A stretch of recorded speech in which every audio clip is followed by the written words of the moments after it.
Hello everyone. In this video, I'm going to show you how to set up two-factor authentication or 2FA on crypto.com using Google Authenticator.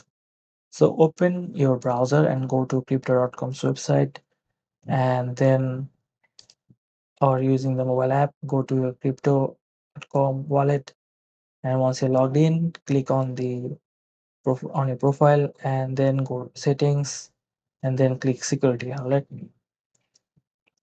Then you will find your option here, two-factor authentication. So click on it and this will be turned off. So you need to enable it. So click on it and it will be turned on. And then you need to add your passcode to enable it. So once you added your passcode, and you'll get a QR code, and use your Google Authenticator app to scan this QR code, and you'll get a code which you'll need to enter here.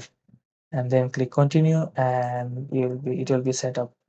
A code will look something like this. Then click proceed to verify, and if you have it will be completed, and that's all there is to it. uh, Very simple.